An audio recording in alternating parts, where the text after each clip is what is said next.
কুল in কুনতুম তুহিব্বুনাল্লাহ, হে নবী আপনি বলে দিন তোমরা যদি আল্লাহকে ভালোবাসতে চাও, ফাত্তাবিউনি, তাহলে আমি নবীর অনুসরণ করো। ভালোবাসা আর অনুসরণ এক নয়।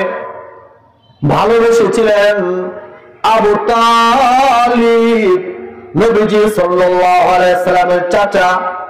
কেমন ভালোবেসেছিলেন! নিজের সন্তান, তার দিকে কোনো ভ্রুক্ষেপ নাই।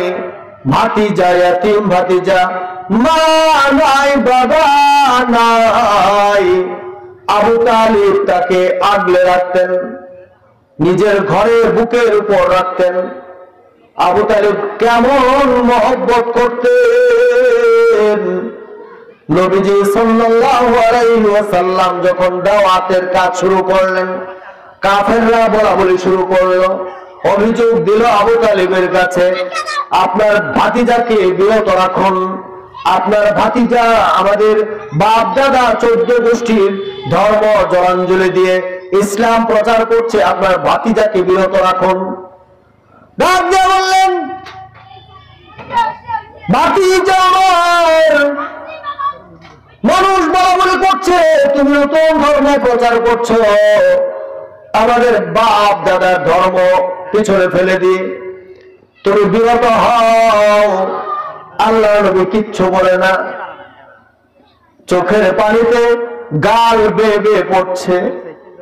আবু তালিব ডাক দিয়ে বলেন, ভাতিজা আমার, তোমার কাজ তুমি করো, আমি তোমাকে বাধা দেব না। আমি যতদিন বেঁচে থাকবো কেউ তোমাকে একটা ফুলের টুকাও দিতে পারবে না।